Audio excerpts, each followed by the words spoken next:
Hey everybody, what's up? Welcome to Laser Source Podcast, the number one podcast. If you like us starting on time religiously, just kidding. If you thought we were going to be late today, the joke is on you. Happy April Fools. You know, when we were like all sitting, when we had first piled into the studio to start the show, I was like, man, epic title for tonight's podcast.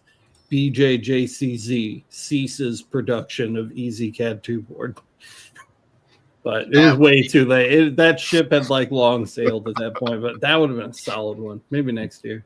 That'd have been dope. Yeah. So what's up, guys? How you doing? Oh, that's right. Good. Good. Glad to hear it. Sweet. Are we gonna acknowledge? We're gonna acknowledge Anthony's background today, or? I'm not seeing anything different than usual. Okay, word. Well, that's cool. What did you guys think of the Color Shop Woods episode? Because I just uploaded that one, so super fresh. Did you like it? I got about a quarter of the way through it and got distracted, and my ADHD hasn't allowed me to circle back yet, but I'm going to finish that tonight after the episode. Promise. Great. I'm glad it was super engaging. No, it wasn't even that. It was just customers walked in, and I got sidetracked. And he's like, and then I didn't want to look at your face or hear your voice again, so I stopped. He's like, throwing up in my mouth is enough for one day. I was jealous of your beard. I quit watching. So yeah, no, I thought it was good. It was similar to, for those of you who are listening and have seen the other videos that are like the ultimate guides. It's basically not just one laser, but a multitude of lasers, different settings, cutting, engraving, and like it's nice to see all that stuff, because that's one of those things where you're trying to look at like, is this something that I can use for the application that I need? And it's a good, like, even if you end up not buying it, it's good because you figured out like, okay, this stopped me from having to spend money. So instead of you having to burn to learn, we did it, you know? For sure. And that package that included those Color Shop Woods did come from our podcast sponsor, Johnson Plastics Plus. So shout out to those guys. Who is it? Our sponsers of the podcast, Johnson Plastics Plus. Oh. Yeah. Yeah. Man, if only we had a code where people could use the save. Anthony, have you heard anything? I think I saw something. YLRZDF was I think so. The way to help out the channel and save yourself some money. Cats are whispering that into his ear in binary. What's that, Mittens? YLRZDF? You can save what? Up to 15% off on almost everything in the store, including the Color Shop Woods. I'm, like with the green and the red were cool. I wish that we had gotten more. And I think that Jackie sent over those really big boxes. I still haven't touched them. Rhiannon really wants to open them. She asked me every day if we're going to do it. Them, like, she's not dying anymore. Let her. Shit, dude. I wish she would. I wish she'd just be like, hey, I've been gone for 4 hours, but I recorded an unboxing. You should just start filming her and be like, you won't. And then dude, open it. Like, you won't antagonize her until she finally is like, I'm doing it. It's like smashing open the boxes, and it's like, oh, that was all like glass. The Shining. Yeah, that was all glass. Yeah. No, one of the corners of the boxes is like ripped open, so I can see a stack of flat stock. Ooh. There's some more of that glittery shit that I made the Christmas tree out of in there. Oh yeah. I've got that sitting. I've got some of that sitting. I actually used that for Evelyn and the boys both. All had they entered some stuff into a contest, and they needed, like it said, you have to use something that's 1/8 inch thick, and it has to be colorful. And I literally was like, oh my God, look at this, perfect. So they literally sell it. In case you guys don't know, you don't have to buy like a full, like, was it 12 by 18 or whatever? You can actually get smaller sheets for like practicing or just for jewelry. Or if you've got a smaller laser bed, like a K40 or something like that, and you just wanted to see I think they're called like craft sheets. Yeah, like craft samples or something like that. So and it's pretty good. Like they don't always have them in stock. Like I ended up buying with my own money. Like like it's cool that we get stuff sometimes, but honestly the product is so good. Like I bought the Ruby Red because we're at Strawberry City that we're that's our stuff we're doing. It's Kyle. Nope. Yeah, my video's doing weird shit again. That's okay. It's our Kyle. At least it froze while you were looking cute. Yeah, feeling cute. Might take a podcast later. You could be like my fourth kitten. Jesus. But yeah, so anyways, the red one is really glittery. Check out those glitter ones. This is basically what I'm getting at. It's really cool. That's all. Dope. Yeah, they're dope. And the color shop ones are dope. I hope I did them justice. I wanted to show that you could make like, I don't know, like we usually do like very cut and dry, like engraving stuff on the channel. And I was trying to do something a little more crafty. I'm not like the craftiest person in the world, but I was making an attempt to. Like the one thing I was going to say that's really cool about these, and I'm not trying to do like product plugs or anything like that. No, now we're just talking about the material. The ad is over. Now we're just. Yeah, no, this is just like, so I have one that I actually took the tape off, and so I'm frustrated because I don't want to take it off, and I know this will be the one that I scratch, but actually I don't even need to do it. So take a look at this. Like, this is what's crazy about the, can you guys see? Literally no one can see that. No. Yeah, you can. No, it's focusing. So anyways, I need the light on, but basically describe it for our audio. Well, so this die, like if you look at it, the die is so thick in this stuff that it penetrates all the way through. That's what I'm trying to get at. Like, it's not, that's what's really weird. And you kind of talked about it in the video a little bit. Like, you can't really get rid of it, you know? Yeah, you can't get rid of it. But like, I remember when I was recording this episode, I remember it being a lot harder to like get through the dye to like an actual natural wood color. But when I was rewatching the episode, I was like, that looks really easy. So I don't really know how I feel about it now. Like, there is a core at some point, and I don't know if it's just like the sheets are dyed after they're cut, so it's dyeing the sides.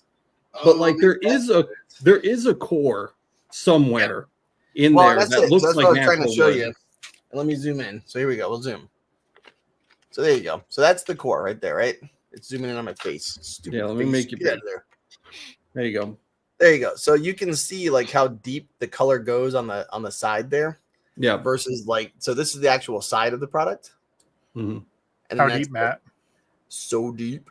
So yeah, so deep. Anyways, there you go.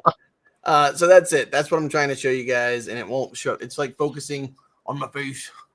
But anyways, I think it's really nice product. But I will say you definitely need to practice on your lasers to get the settings right. Like, I think the Ultimate Guide is a good. Literally, what it says, it's a guide. It's showing you like, hey, yeah, this one. I'm glad that you mentioned that. This because it's like it's guide got a feel to it. You know, it's weird. Actually, I didn't include any settings for this Ultimate Guide episode. There's no settings. I don't know if you noticed, because I usually try to keep them pretty chill. Oh yeah, I do, because usually you're like this laser, this.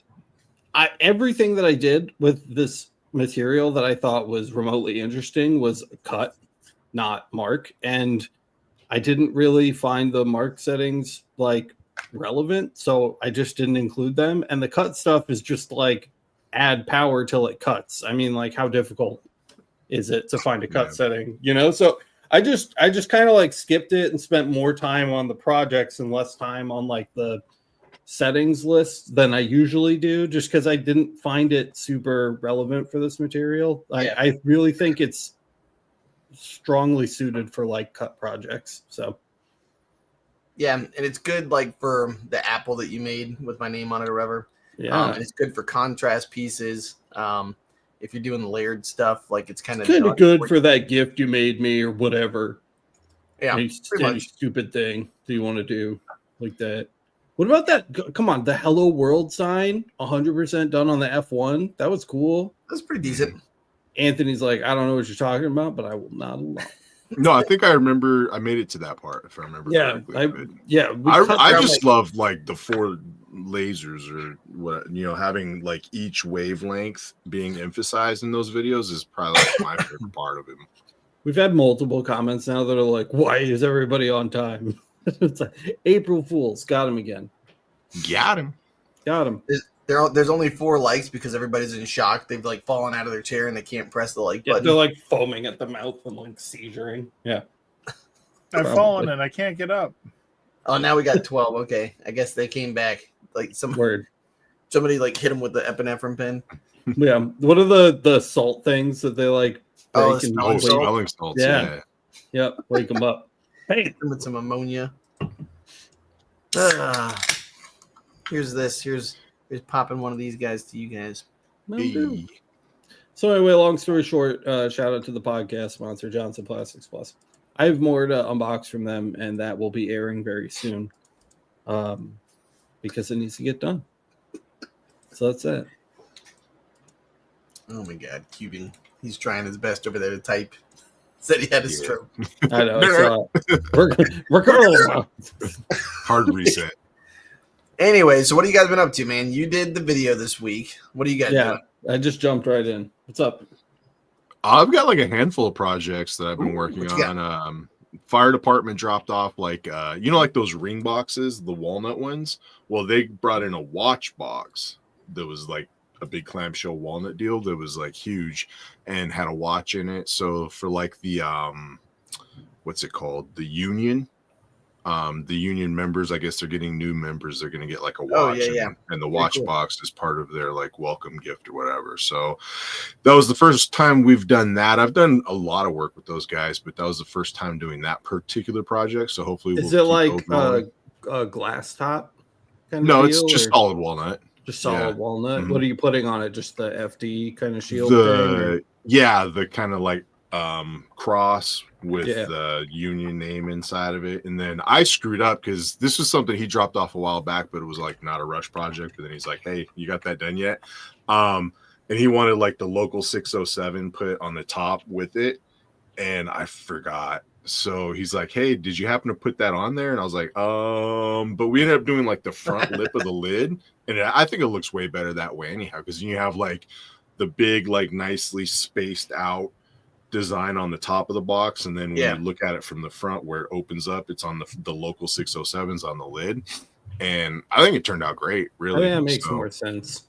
Design-wise. Yeah. Like so I think we might actually stick with that. And then I got my jewelry watchmaker kit out and pulled the band off and did the back of the watch too, which turned out really cool. Do you have an opinion about finish on watches? How do you mark watches when you mark them? Because I do them a very specific way for a very specific reason, but I'm curious what you're going to say. What I did this time was because there's like writing and stuff on the watch back, and there was like a logo and like the name of the watch brand on it. It was like Cheetah or something. It was like an inexpensive watch that we're messing with. But I just did a bunch of passes real light and kind of did like a needle that ended up with kind of a golden color. And then I did the black mark for the design. So it kind of washed out the print and stuff that was being engraved over. If you hit it from like certain angles, you could still kind of see it, but it wasn't really predominant. So that's what I did for that. And then normally I just do like a black mark with names and try to avoid anything that's been engraved in the back of it already. So yeah, good. I'm glad you didn't say like I engraved them deeply, because I engraved a watch for myself once that I engraved, and then it like ripped every hair out of my arm, and I was like, I'm never doing that again. I actually did a depth engraving because I made a compass rose, where it's like the dark part and then like light where it kind of hit it with like an anneal. And I actually did, that was when I was learning how to do coins, like depth engraving, where you do like the different passes and the different frequencies and like have a cleanup pass that was really nice. And it's really smooth, and there's none of that. Mm-hmm. And I try to keep hairy-ass arm, so I try to keep my watch marks like, I don't know. This might just be me, the opposite of what Anthony did. I try to keep mine like as factory as possible. Like I try to make it look like it wasn't marked at all, that it's always been there.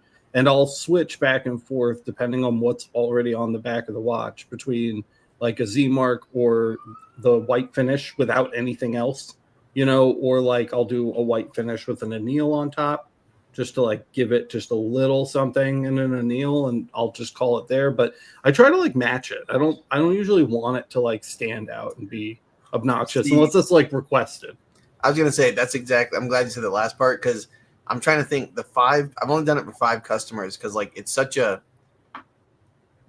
it's weird. It can be something that is like a $75 watch, like from Fossil, which is a nice little watch for somebody that they get for like graduation or something like that. And then the most expensive one I did was $1,000 one. That one I was like butthole pucker like on that, because I'm just like, and I told them like I made them sign something. I don't know if it was like legally binding or not, but I was like, it was the thing that you have where it's like this, you are handing this over to me knowing that it could get messed up. But there's in the unlikely chance it does, I told you. And they were really nice about it. They're like, oh, it's cool. And I'm just like, okay.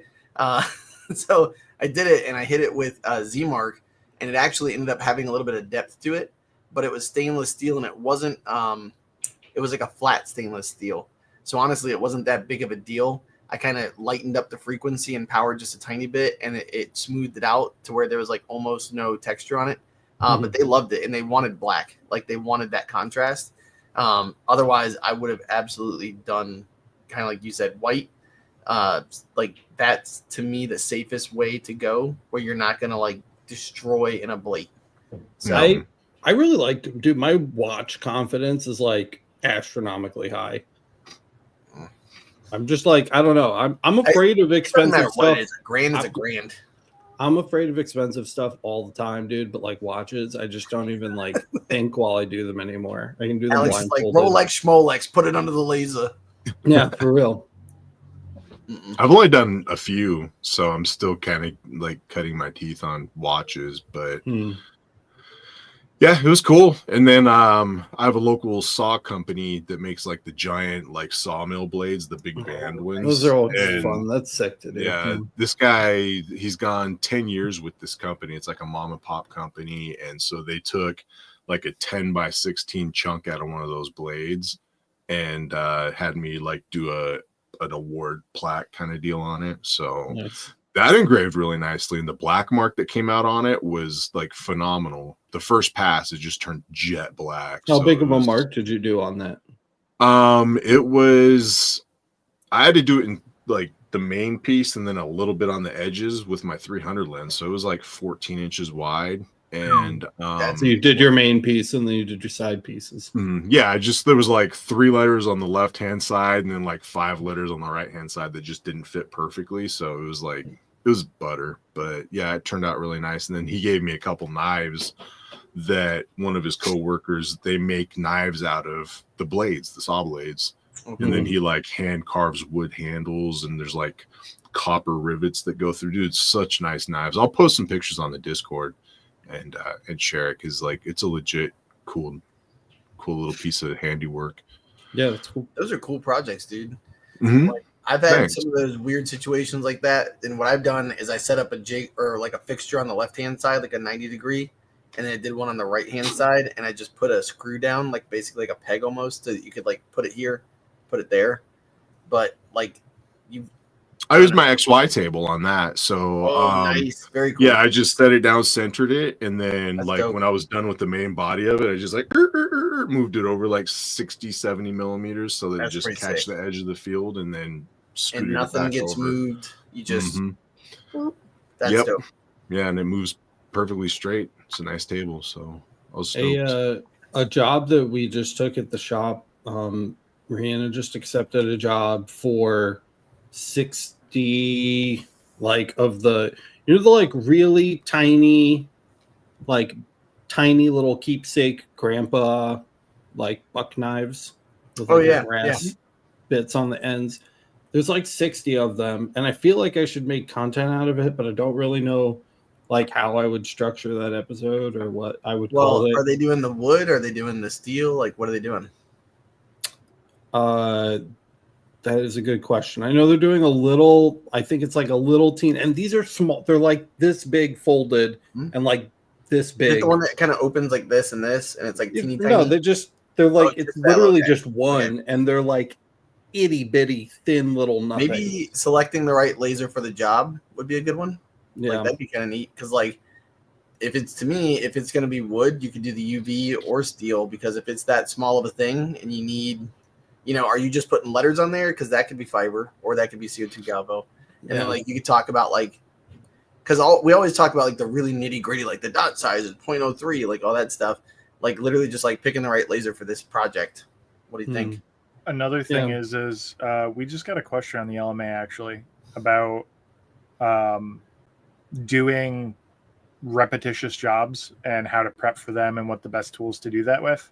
And one of the things that we talk about a lot is like the extremes. So like you have your index table, or you have your rotary marking table, or you have like custom cut jigs, but where that's 60 of something you're not probably going to mark more of in the future. It would be interesting to talk about how you, because it's all the same mark on all of them, right? Yeah, it's the same thing on all. So I think a lot of people, and maybe chat can chime in on this too. It might be interesting too to hear how you're going to prep for that job to mark them consistently without having to align everyone individually. Yeah, that's true. Because you don't need an index table for something like that, and you don't need a rotary mark table with a custom fixture.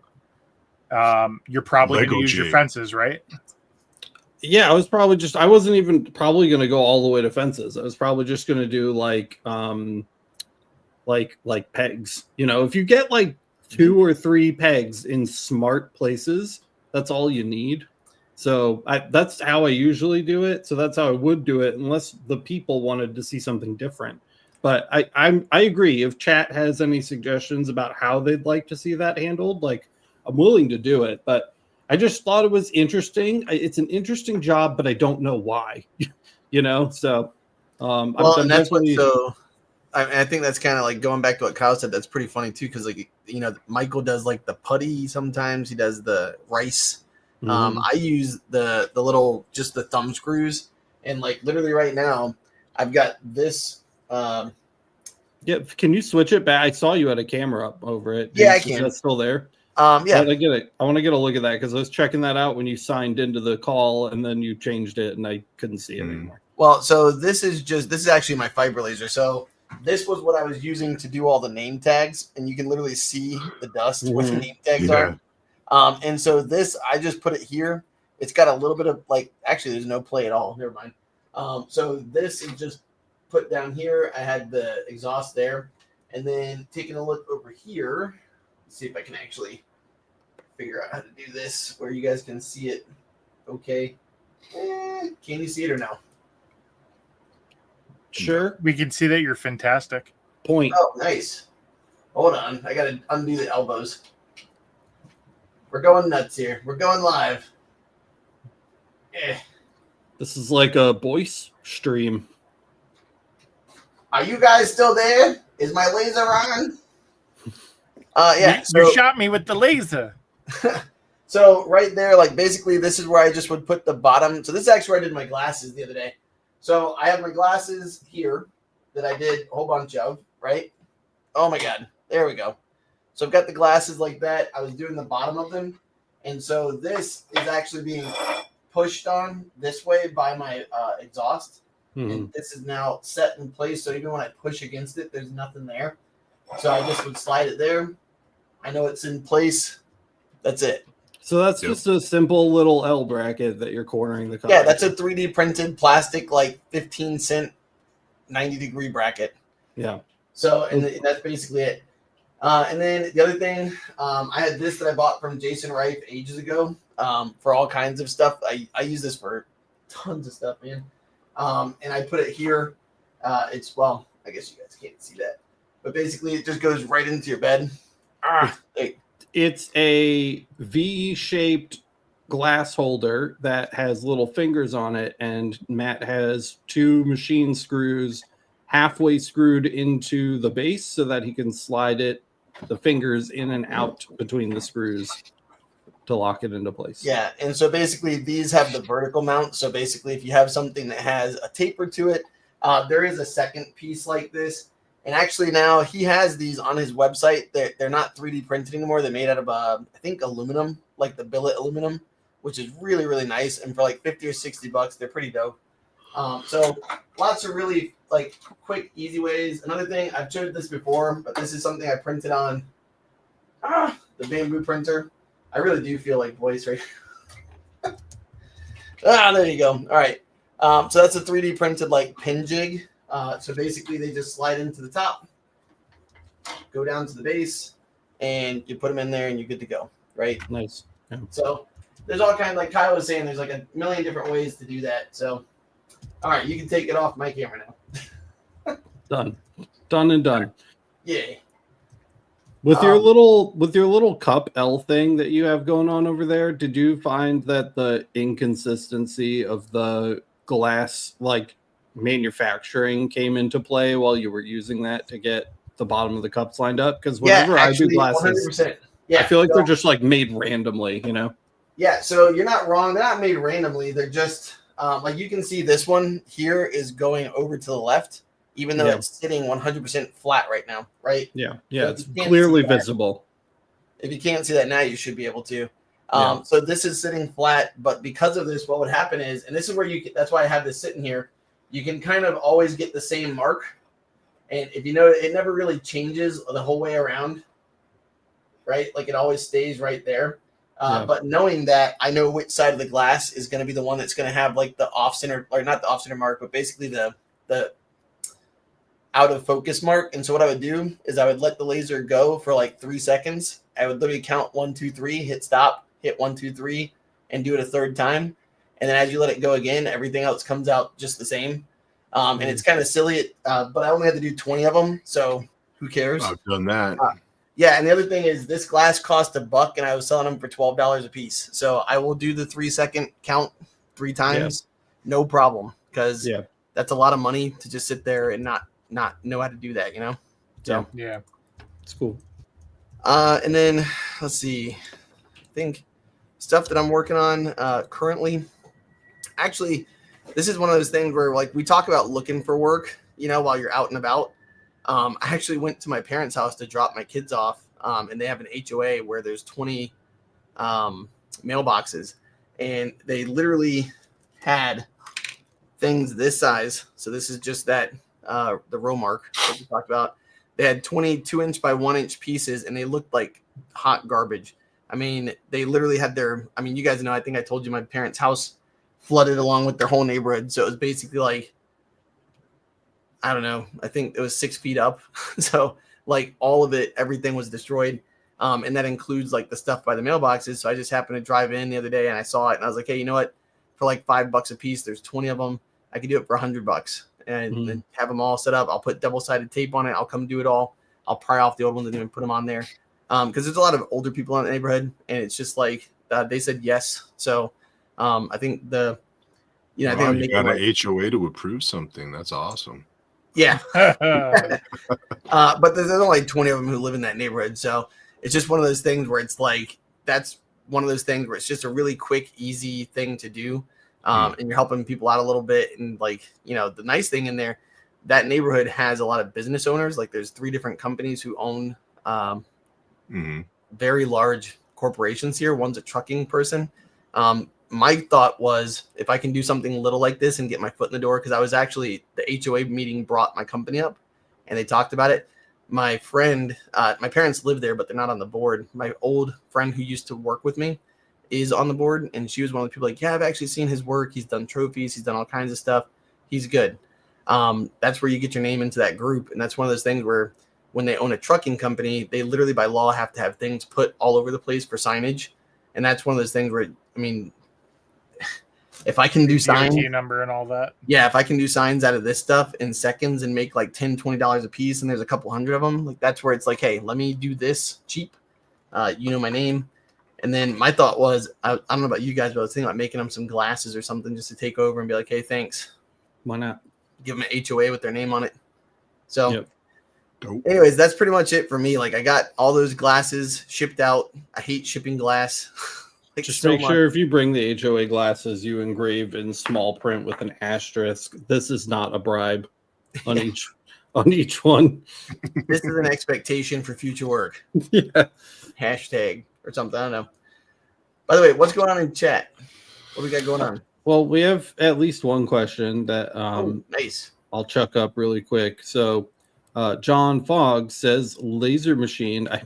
I saw John Fogg and then laser machine, and I kept reading like fog machine. Nice. Yeah, and I was like, fog machine sick. John Fogg says, laser machine question, when you all get the time, what do you think about the GWIC G2 30 watt? I will mainly be doing coins, knives, and business cards.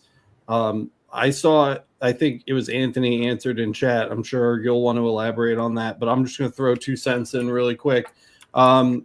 I think you're set on that for everything but coins, unless you just plan on doing like shallow stuff with it. But if you're trying to reproduce things like you see in the coin challenge, you'll probably want, I'm not going to say need, but you'll probably end up wanting more wattage than 30 watts if you plan on going like crazy like that on a regular basis.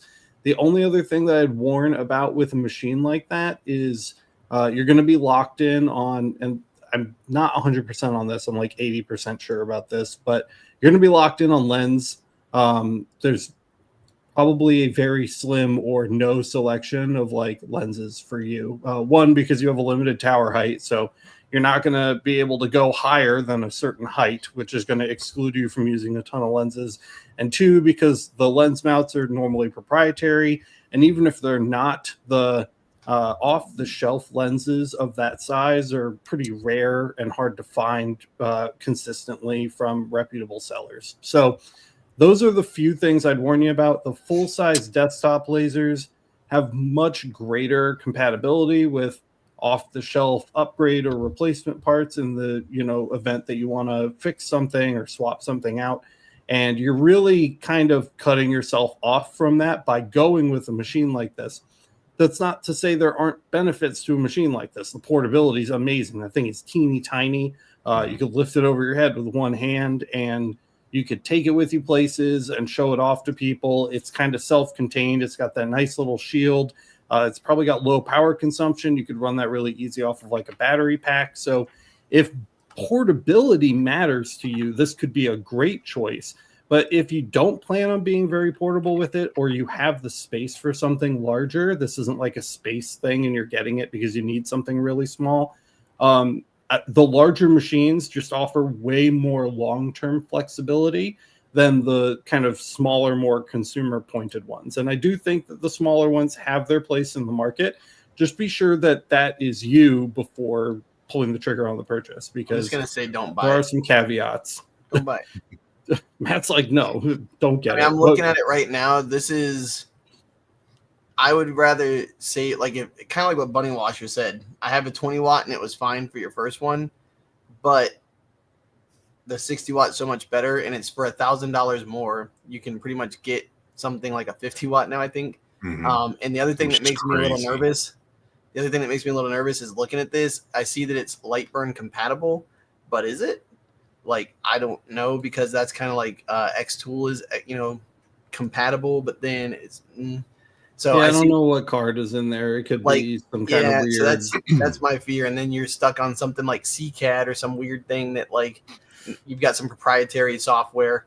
So I want to say also with that brand, their rotary hookups are kind of janky too. So I think it limits the variety of rotary that you can use unless you want to rewire a rotary as soon as you buy it. So that's another thing I think. There aren't really, and this all kind of falls into what I'm talking about, where there aren't a lot, if any, that I can even think of off the top of my head, like kind of open source, off the shelf compatible lasers at that scale yet, at that like physical scale, at that size.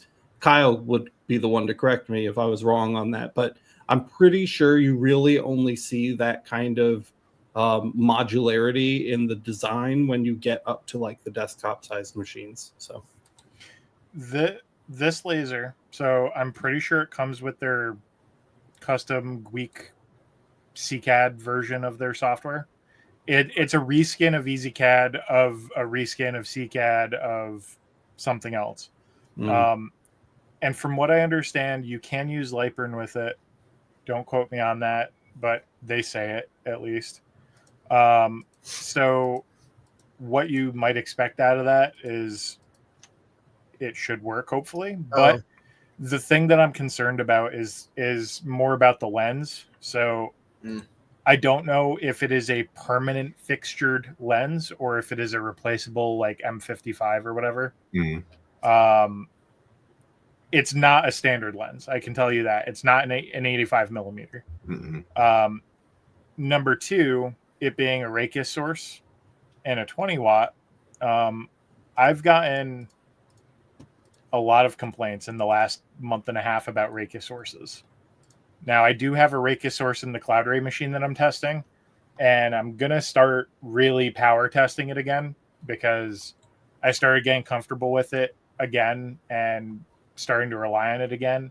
And then I started getting trickle-in messages of people having failures.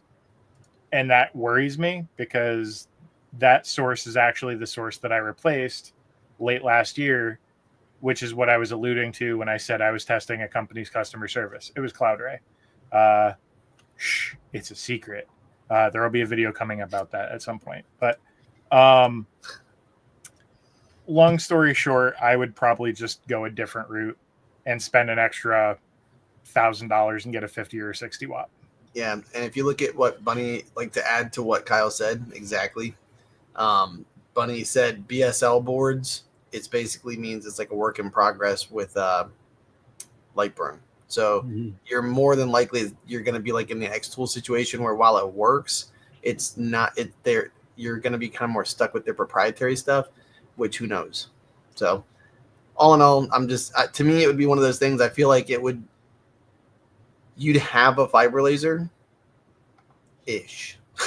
Like so if you need the portability, that's one thing. You're paying for the portability and you're making compromises. Even then, I mean, like check out the like BY laser though. Yeah, like go on to the channel and check out like my unboxing of the BY, which literally comes in an all-in-one form factor. It's like the base style, like the comm marker, and I mean that it has full off-the-shelf compatibility. It's larger than this one for sure. So again, if portability is really important to you, a lot of this is irrelevant, but it's slightly larger, but it's still a small form factor machine, and you're going to get a lot more of the benefits of the kind of like open-ended modularity of, you know, standard parts. So yeah. Plus that there's a ton of stuff in chat too. A lot of these guys have chipped in with their 2 cents. So scroll through chat, take up some of those opinions, sprinkle some salt on all of it, and then you know, make a buying decision. But I definitely think it would behoove you to spend a little bit more and get something a little more, I might say, standard at the very least, right? But like based off of what he said he wants to do, yes. Yeah.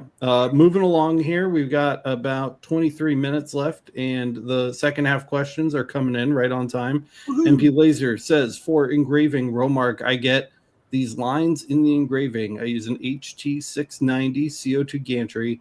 Other lasers don't really seem to have this issue. Any advice? 90 watt glass tube with a 2.5 inch lens. Lines. Yeah, this is like very subjective. So I'd really like to see a photo of your results. That would be really helpful. We can offer some general tips for lines in general situations, but if you share your picture in one of the social media posts down below, in one of the social media networks, I should say, the Discord, absolutely free. Facebook group, absolutely free. Sign up for the LMA if you want to support the show. Post a photo of the results you're getting there, and that will go a very long way in helping us to diagnose this. That said, who wants to chip in on lines? I will. Okay. Line interval, My first thought was going to say to watch Kyle's video on scan offset, because it could very well just be something as simple as that.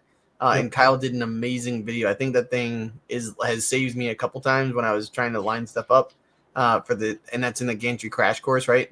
Yep. Or added it to that one. So go check out that.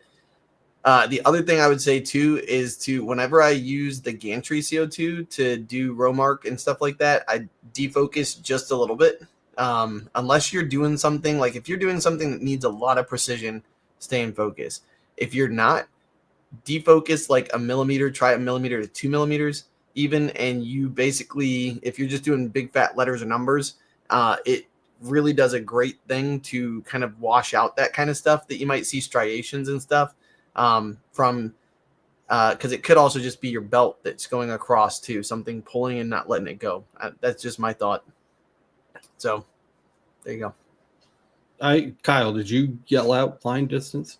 Line interval, yeah. Yeah, So, dude, check your interval, man. Yep. So a lot of the default settings, especially if you're using the parameter library from the LMA, that's based off of a 2-inch lens.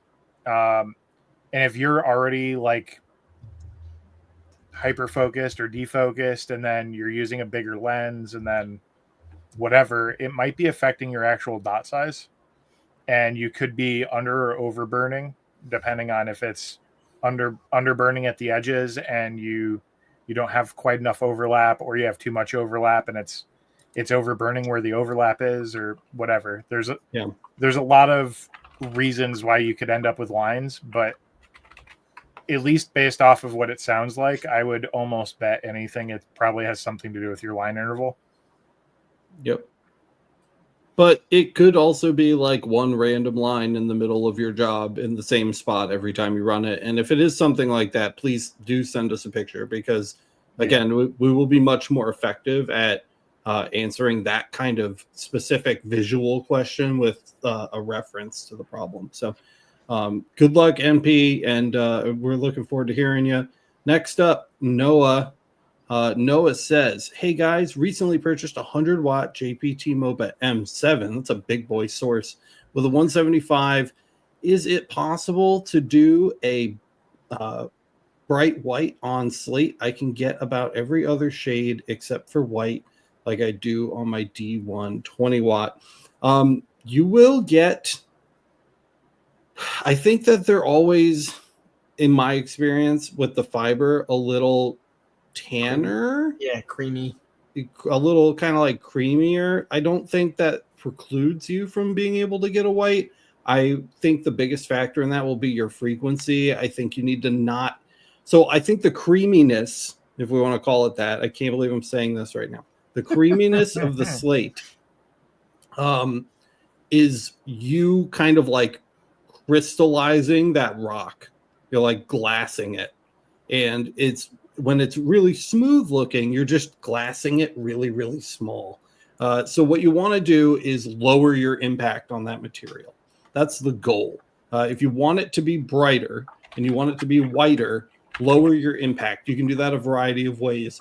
Raise your speed, lower your power, raise your frequency well beyond your peak power output frequency, whatever that is for your source. I think for the 100 watts, it's around 75, 85 kilohertz. So you want to like at 200 pulse width at 75. Yeah. So like double that at the least. 150 to 300 is probably going to be your sweet spot for white. And since you have the MOPA, you have pulse width control. Try lowering your pulse width. So any of those things or a combination of all of them will push you in the right direction. You definitely want to lower your impact on the material because that will keep you from glassing that stone. And that should clean up the color. That said, in my experience, I generally always feel like the mark is a little creamy. It's like got kind of that tan feel to it. And there may be better lasers for the job. We actually just released that ultimate slate guide with a ton. We did like 7 different machines. And you can see how average settings work across the same piece of slate, all side by side. So if you haven't watched that, make sure you go check that out. But that's my input on that. Does anybody else want to share about slate and 100-watt fiber lasers? Kyle had a really good video. So yeah, I've done slate on the 100-watt on the channel before. But another thing to consider too is raw slate versus coated slate. So a lot of coated slates will use either like a semi-gloss or gloss clear or even like a black spray paint. And a lot of the time when you're getting a really, really bright white, it's because it's treated with something and you're actually marking that surface coating instead of the slate. So you're not actually engraving, you're just surface marking the coating.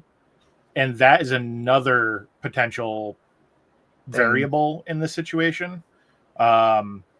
Where the D1 that you're marking it with might not see a difference. It just doesn't care. Whereas with the fiber, you have the ability to mark so light that you can just kind of like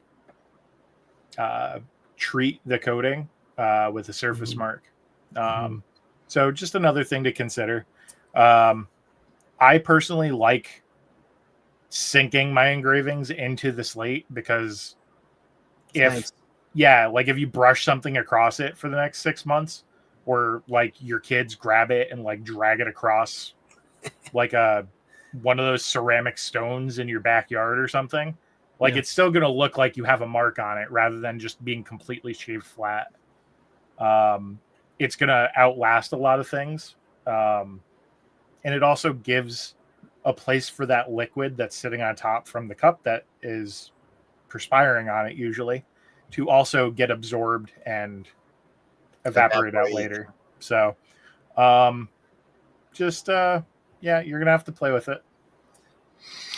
I personally feel like opening up the line interval as far as you can get away with for your lens size and speeding it up kind of helps get the lighter colors, in my opinion.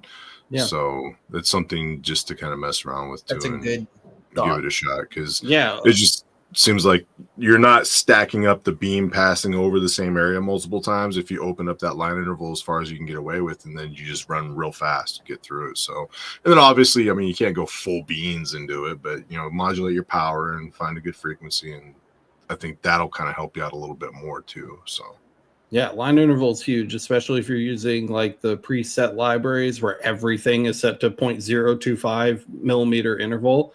That inherently causes overlap with the spot size of the fiber laser. That's just the way the library was built, and you don't have to work that way. You have the option of having lines side by side, and almost none of the presets use that. Almost all of the presets take advantage of some sort of overlap for one reason or the other. So that's a great point, Anthony. If you're trying not to glass over a bunch of slate, try pulling that interval out a little bit so that those lines are next to one another rather than overlapping. And then the one thing I would add to that too, to kind of go with what Anthony's saying, Anthony, there you go, is to consider too, if you have a different lens, like the frequency changes with the 100 watt where it's doing its work. And so knowing that having something that puts the throw a little bit farther away might take away some of that intensity so that you could work with that. So if you have another option for a lens, I think that would help cope with exactly what Anthony's talking about and give you a little less heat and issues like that. So yeah, good thought. Reduce that power density. Yeah. Good question. Thanks, Noah. That let us get so nerdy. By the way, really underrated video that they made in the past month, which I freaking loved it. I watched it twice. Was the will water remove the mark? What's the best laser to have slate keep its mark? I thought that was such a good video because like that's the kind of shit people wonder about, and then they just make stuff, sell it, and never really get that feedback, because like who's gonna call you back in a year and be like, hey, just wanted to let you know about how that's shaping up. Nobody cares, but that's probably already gone in the trash or got eaten by a cat or a dog, or like Kyle said, some kid chucked it and was like, pull. So anyways, that's one of the things we did in that Ultimate Slate Guide episode too. Yeah, and that's what I'm saying. Like, I thought you guys did like a second one, like a follow-up. Yeah, we did a second. Yeah, so in the Ultimate Slate twice. Guide, you kind of just like get the answer, and then in that second follow-up video, I tried to do as very little cutting as humanly possible, and it's literally taking the slate sheet, dunking it in the water, letting it sit, pulling it out, putting it on the table wet, which is when they're the least visible, believe it or not, weird. And then Rhiannon dries it with the data vac, like right in front of you, and you can watch all the engravings come back to life, which is pretty crazy. So if you are curious about that, make sure you go check that out. Yeah, it's a good video. Yeah, it's a great little one. That's good stuff. What's up with you, Kyle? Your laser shop's blurry. Yeah, it is. It's more chaos than usual. I thought it was AI again. No, it's not. It looks like a RoboCop with like the back half of his head. I thought it was AI. Kyle, your rainbow kittens look super weird. What the fuck is going on with rainbow kittens? I have folding tables set up, just trying to organize stuff before I throw it into boxes. But yeah, just working on the move. I actually went over and filmed a little, I guess, pre-move shop prep video. Where actually, if you're here live listening, you get to hear about it sooner rather than later. But I do a little video where I kind of discuss not my plans, but more ask what you guys want to see in terms of content. Because obviously setting up a shop from scratch is a good opportunity to show certain things, right? Certain considerations in planning and prep. So I have to do power. I have to do exhaust. I'm going to be doing a fresh air intake for replacing the exhausted air.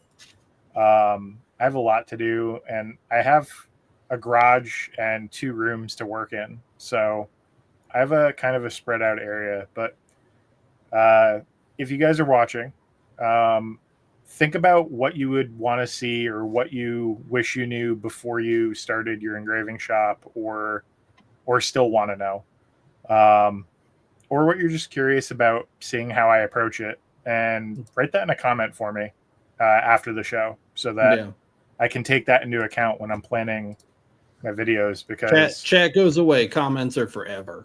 Yeah, I want to know what you guys want to learn about, because ultimately you're here. So if you're interested in something in particular, I want to make sure I cover that if I can. I would like a Kyle montage of like when it's like empty to like all the stuff you're gonna do, and then at the end just be like, like I can just see it. Like it's gonna be really good. Just saying, I'm on top of the world. Just saying. Okay, that's me. I don't feel like I'm on top of the world right now. I feel like it's floating behind your head. You shut your mouth, Anthony. I feel like I want to rip my spine out of my back right now, but you know, what'd you do? I'm so tired from moving. Oh yeah, okay. Flawless victory. Noah says, I have a 300mm lens. Would that be better for slate than the 175, or is it just more trial and error with the 175? You could do it either way, but I don't know. It's going to be trial and error no matter what. I think it'll be easier with the 300 potentially. I do too with the 100 watt, because like we said, that's where Kyle, if you've ever watched Kyle explain, it's like his favorite thing to talk about, like where the power, you know, like where it actually hits its deepest and like frequency does its work. And he explains it really well. I think that the 300 would give you where you hit your optimum punch, you would have more play is all. So depending on what you're trying to do. I vote for the 175. Fuck those guys.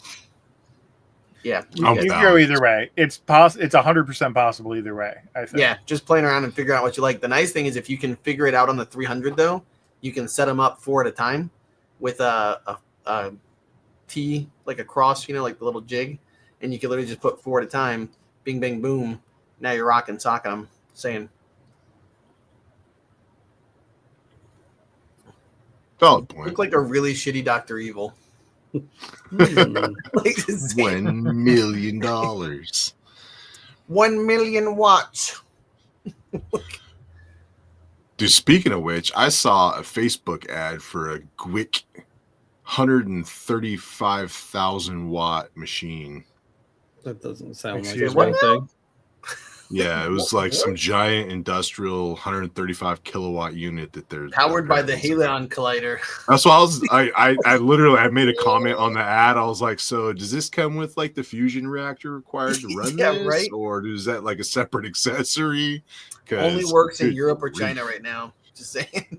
Like, good Lord. That's wild. Yeah. Beefy Noah said some really nice stuff in chat. He was saying thanks for being awesome. If you want to see a crazy laser, go look at the Coherent website and look up their Excimer laser. It's a gas laser, and it is like the size of a small room, and it like engraves airplanes or some shit. I don't even know what. It looks like it's meant to project onto like the sides of buildings. Like buildings, yeah, it's crazy. Yeah. It's like a huge room, and then it has like just this really long arm. It looks like a piece of a mech that somebody like pulled off of like a mech. It's like, oh, did you forget to install a door in the cement wall? Let me just remove that for you. Yeah. My little sister has eczema. During the wintertime, it gets real bad. What a dope. For those of you not watching the show, Alex, for some reason, just decided to punt his microphone off. Launch like, his cat. Literally, he was holding his cat. He chucked it across the room, and the cat was like, "Not today, son." Slapped the microphone down on the ground. Oh, my God. I think, did it break his software, too? He's going to have to reboot. No, well, he's working on that. Mike says, do you guys know of a small form factor fiber laser gantry, like a 4x400 or 600x600? I think X-Tool's making one of those now, right? Not exactly. It'll cut like a champ.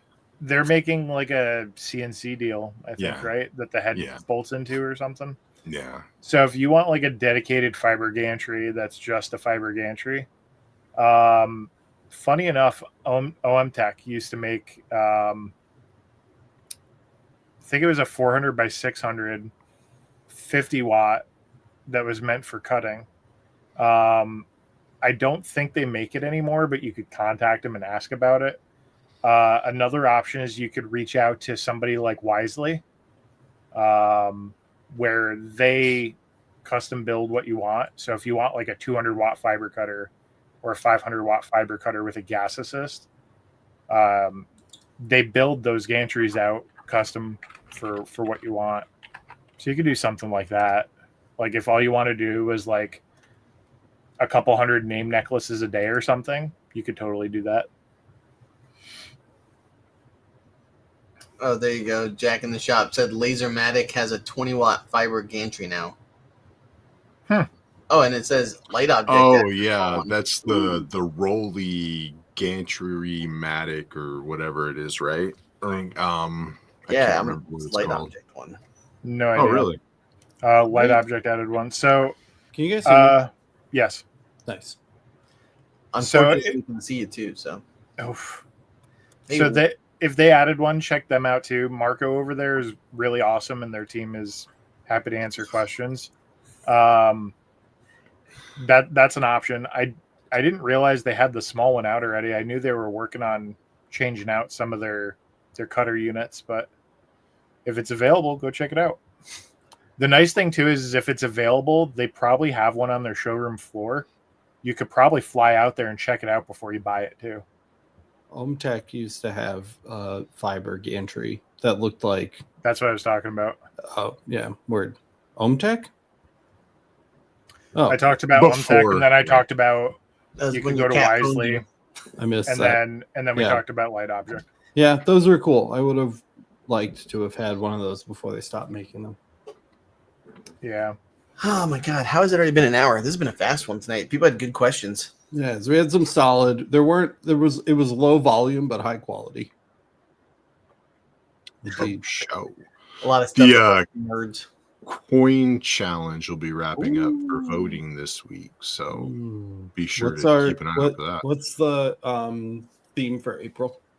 We haven't decided April yet, so we're gonna close out March, and then once I close out the month for submissions, and then we decide on what the next month's theme will be, and then I'll announce the theme and the winners by probably the end of the week. So nice. Well, or maybe give them the weekend. You guys get on that in the coin challenge channel over on the Discord. Yeah, go check it out. Do we have any new, by the way, while we're plugging things, do we have any new Beam It Up Laserworks content over on the YouTubes? I'm still working on this lens video that might turn into a series because there's a lot. So yeah, I'm kind of putting the pieces together for that and hoping to have something soon. So that's kind of where my primary focus has been, just getting jobs done and then working on this little passion project on the side. So and we want to know also in chat, what was March's theme? Roman coins with kind of like your own personal spin. So like Bunny Washers was real cool. He did the Little Caesars instead, but it was Laser Caesars instead, and it's got the little dude holding like it's awesome. Does it say laser? I don't remember. It's a missed opportunity. It should. If it doesn't, I'm disappointed already. Let's see. What I want to know, I was just going to tell people, if you don't know, Anthony has his own website and he has a few really cool items on there if you want to help support him. And also, they're really good. Like the tape I just used, you have the wide tape. What is that, like 4 inches wide? Yeah, it's 100 millimeters. The 4-inch wide tape is super good for like all kinds of stuff. I actually used it when I was doing that shipping of the glasses to like just keep some stuff in place, and I knew that it's a solid tape. And then I also just taped down some electrical cords because I was doing some stuff around here in the garage, doing some spring cleaning, and it's really nice. It does double as decent gaff. We found it like is awesome when we were up in Chicago or whatever. What's the name of the town? Peoria. Chicago. Peoria, the Las Vegas of the Midwest. No, it's not. Thank you for setting me up. I appreciate that. Anyways, back to Anthony. Go ahead, buddy. It's beamituplasertape.com. Yep. By the way. Yeah, got you. Did you find pizza? No, it just says Laser Caesars, and then it has the JPT logo above him. It's clever, but Laser it was right there. I love how Alex is totally just wiping off his shit. Like, no one vote for that. It's garbage. Right. Way to go, Alex. If Miranda made one of these, it would say, how often do you think about the Roman Empire? And then on one side of the coin, it would say always. And then on the other side of the coin, it would say always. Yeah. So, I don't know how I get through a day without thinking about the Roman Empire. I know it. And I don't know. Go make sure you sub to Anthony's channel. It's Beam It Up Laserworks on YouTube. That way you get notified when he uploads his thing. If you want to get notified the next time we do an episode of the podcast, you can subscribe and hit the notification bell here at Laser Everything. And make sure that you do all the stuff, guys. Kyle asked for comments. What do you want comments on after the show, Kyle? Because we're right there now, so you might actually get a couple. Tell me what you want to see or what you wish you knew when setting up a laser shop. Physically. Yeah. You want to know more about exhaust. You want to know more about intake. You want to know about electrical. You want to talk about flooring. You want to talk about workbenches, whatever. Leave it in a comment. Word. Have a wish list for content. Then you might actually see it because Kyle's literally about to do it, whether you want to see it or not. So you get to determine when he has the camera rolling is what I think we're getting at here. Yep. And that's it, guys. I think we're all done. Thank you so much for watching. If you got value out of this one, don't forget to smash the like button. Let everybody else know the content is good. Don't forget to subscribe, hit that notification bell so you get notified the next time we upload an episode. If you really got value out of this one, guys, the Laser Master Academy, we say it all the time. It's the number one place to help support the channel. We've got all kinds of bonus goodies over there. Really nice episode lists. There's some bonus courses you can take if you want to learn more about lasers. A massive community full of the smartest people that I know, helping one another, raising each other up, being supportive. It's hyper positive. It's a safe space to ask stupid ass questions and not feel bad about yourself. And it supports the show. It allows us to keep doing what we love to do over here. So if you're not already a member, please consider signing up over at masters.lasereverything.net. If that sounds a little too social for you, that's fine. We have other ways to support the channel too. You can find out more about those over at lasereverything.net/support. And unless anybody else has anything else to say, and we should plug Kyle's stuff too, really quick. Go to Kyle's Etsy shop and buy some of his super duper cool endless patterns. You want to plug your shop, Kyle? Does it have a URL? Yeah, sure. It's Kyle's Laser Stuff.etsy.com, I believe. Bam. I'm sure Kyle will put a link in the description. Sure. I have endless patterns and stuff, and more will be coming at some point. And I also have a focal tool that'll be getting thrown up there probably in the next week. And it's also good. I've bought from him. Yeah. He's offered to send me files, and I said, no, sir. You're going to take my money. You're going to take my money, and you're going to like it. Title of your sex tape. And that's all we got, guys. Thank you so much for watching, and we will see you in the next one. Bye-bye. Vote for Pedro.